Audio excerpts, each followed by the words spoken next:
Maganda umaga, tanghali, hapon, gabi sa zodiac sign na Capricorn with the earth elements. Lola Baby nagpapakilala. Isa lang pong like, subscribes, and share. So bibigyan ko po kayo ng forecast reading para sa first week of March. Yan ha. So let's see your energies. General po ito. Salamat ng marami.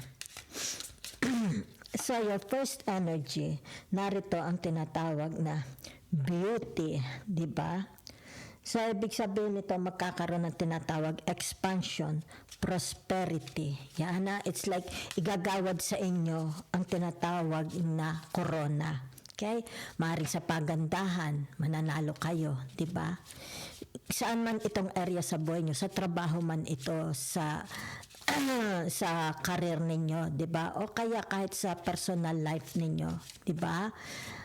Ibig sabihin nito, papatungan kayo ng corona. Okay? Yan, nababagay sa inyo. So, narito ang tinatawag na the water. Yan ha. Ibig sabihin nito yung tinatawag nakikita ko lang dito, mahilig kayong uminom, 'di ba? Either kape or tsaa. Diba? Yan. Especially sa gabi at parang ito'y gabi. Malakas kayong uminom. Okay? Yan. Tutulog na lang kayo. Nagtsatsaa pa kayo. Okay? Nagakape pa kayo. Okay?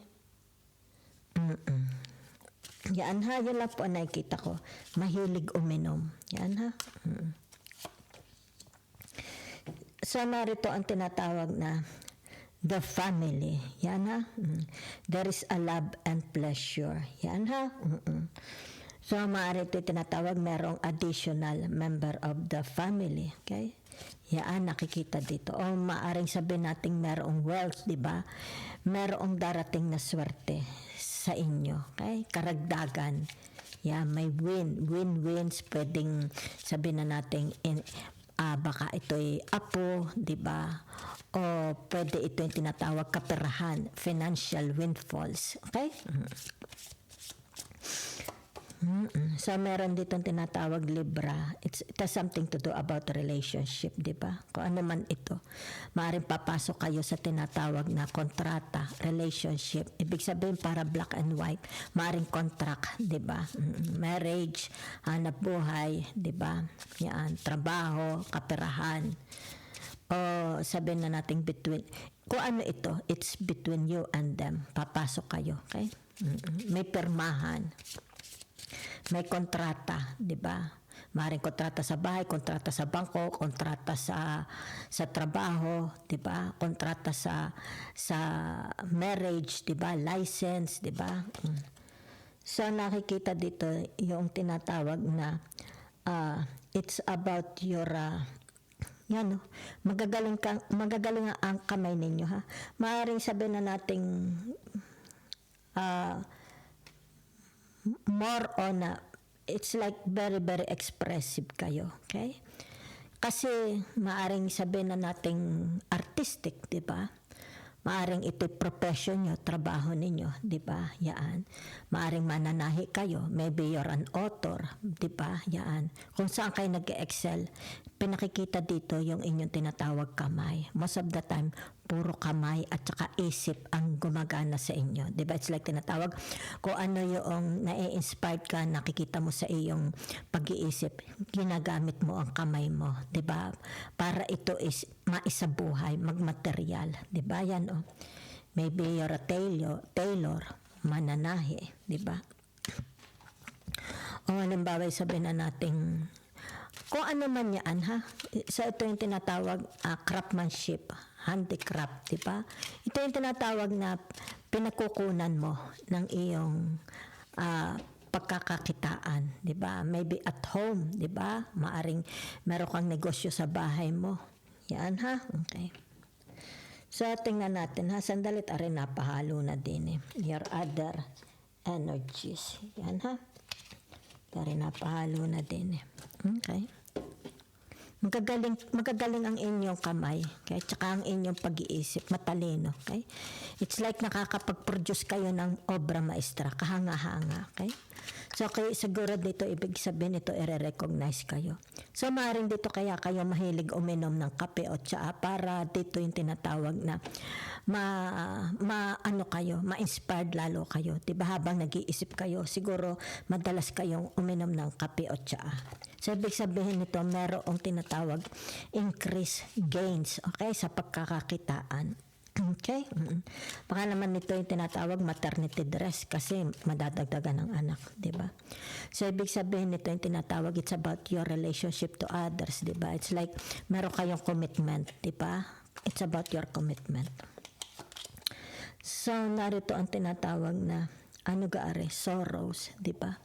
So, meron itong tinatawag number 19. Yan, ha? Okay?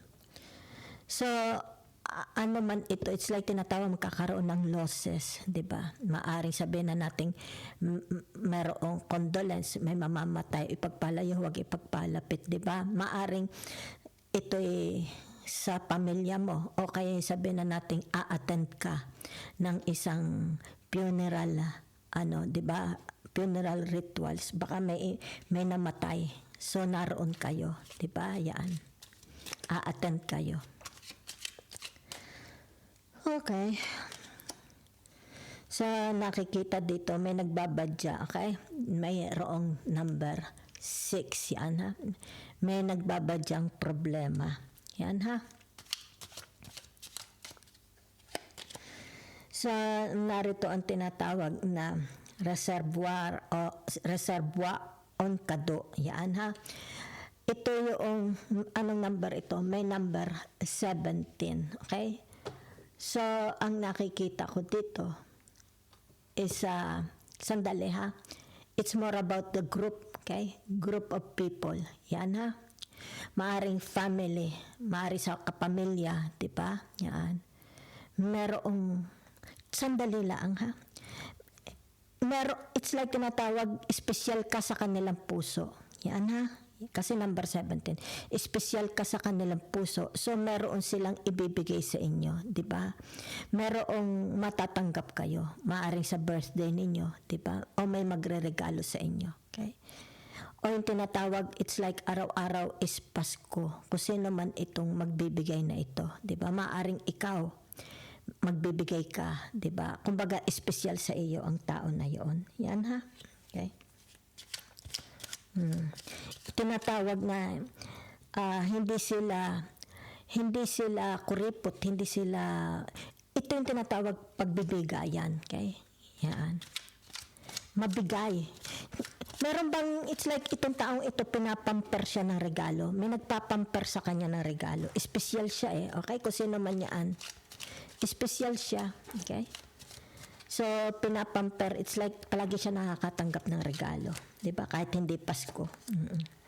So, naririto ang tinatawag penes sombre. Teka muna ha. May number 33. Okay? So, ibig sabihin nito, yung tinatawag na kalungkutan. Difficulties sa buhay niya.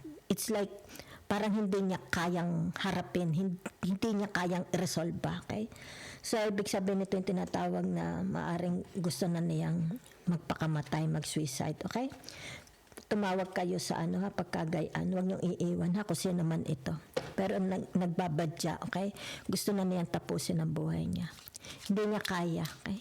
Yung kanyang kinakaharap, problema, di ba? Kaya siguro meron dito. Yan diba? Maari ito nag-suicide, diba? Yan maari a-attend kayo, diba? Hindi maganda ang kanyang pagtatapos ng buhay. It's more on suicide, okay? So, let's see. Yan. Meron ditong number 12, okay? So, ibig sabihin nito, yung tinatawag na it's about their priorities, diba? It's about their goals, yan. So, ano ang goals niya? Yung tinatawag na makaakyat siya dito. Kung siya is narito, gusto rin niya umakyat doon, Diba? Yan. So, maaari ito sabihin na natin kayo is under ng mga manager, ng mga matataas sa inyo. Diba? Or sabihin na natin ikaw ito, nalagpasan mo. Diba? It's like nalagpasan mo siya sa posisyon. Yan ha. So, kasi sabihin na natin ito, baka ito yung mga under ninyo. Diba? O ikaw, i-under ka nito. Yan ha. Yan lang po ang nakikita ko. Yan ha. So, tingnan natin yung inyong tinatawag na tarot. Okay? Tarot cards. Yan ha. It's like dito nangangarap ka rin. Diba? It's like itong taong ito nangangarap din na magkaroon siya ng posisyon. Yan, na mas higher. Diba? Umakyat din siya kagaya nito. Okay? Yan. So, what's the challenge? Okay, ito ang challenge na nakikita ko sa inyo, ha? So, ito yung tinatawag the Four of Pentacles. Yan, ha? Okay. Ito yung tinatawag na ginagawa mo, okay? Yan, ginagawa mo, tungkulin mo. It's about your commitments. Your challenge, yan, ha? It's about your commitments. Bawa sa marriage, sa trabaho, kasi it's like nasa kontrata, di ba? Yan. Kasi kailangan, di ba? Maaring dito, nasa kontrata ka, kailangan, maaring sabi may mga additional, di ba? Yan. So, ibig sabihin nito yung tinatawag, patuloy ka sa paggawa, di ba? Kasi narito yung tinatawag na, kung saan ka master, ito ang master mo, di ba? Yan. So, maaring ito rin tinatawag na challenge ka na gusto mo makuha ang posisyon na ito. Diba? Okay? Kasi dito siya. Okay? Meron ditong tinatawag din tao. Okay? Kung hindi ito energy ninyo, energy ito ng tao na challenge siya sa inyo. Okay? Yan, na-challenge siya sa inyo. Okay? Yan. So, let's see. Yan, it's about success. Okay, nakikita dito may success. Yan, success sa relationship, success sa kontrata, di ba? So, may win-wins, di ba? Karagdagan. Yan. So, ibig sabihin nito, success sa hanap buhay, sa inyong profesyon, di ba? So, it calls for a toast, di ba? For sa mabihir, kailangan ninyo ng tinatawag na uminom ng maraming tubig, ha? Yan. So, ibig sabihin nitong taong ito, hindi mahusay ang pag-iisip niya. Dehydrated na, okay? Kailangan ito i-replenish, okay? Ang mind, ang kanyang soul, okay? Yan. So, meron ditong success, ha?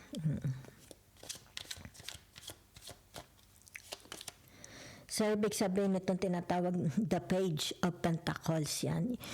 Ibig sabihin, expect, meron ditong tinatawag magbibigay, okay? Yan, it's like may magbibigay sa inyo ng tinatawag na gifts, okay? So, ito rin yung tinatawag na aabante, okay? Yan, diba? It's more about your goals, diba? It's more about may bago ka bang trabaho, may bago ka bang project, may bago ka bang gagawin, maghahanap ka ba ng trabaho, maghahanap ka ba ng tinatawag kung ano itong passion mo, diba? Kung ano itong pinag-aralan mo, diba? Yan. Maaring dito sabihin natin, papasok ka sa kontrata, diba? Yan. Kumbaga dito may daladala ka na sa likod, diba? So, let's see. Okay, yung tinatawag, kung ito, yan kasi narito tinatawag success, merong success na mangyayari, ha? You will be pampered kung sino man ito, ha? So, this is the challenge, ha? You will be pampered.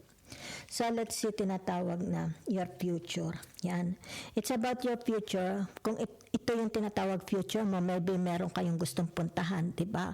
Kasi meron kayong daladala sa likod. It's like a short trip, only a short trip, maybe for a few days, diba? Yan. So, merong matitrigger, ha? Merong tinatawag ano sa inyo, yung anong tawag na may misteryohan. Yan na. Kumbaga dito yung tinatawag na palaisipan ka sa kanila. Okay? Yan, palaisipan ka. Okay? Pero meron dito, it's like either ikaw or sila. Okay, yan. Ibig sabihin hindi na niya kaya, okay? Yung kanyang kalungkutan. Yan, ha? May tendency magpakamatay, okay? So let's see kung ano itong tinatawag your future, ha? Magtutuloy-tuloy na ba ito? Yan. It's like discovery, di ba?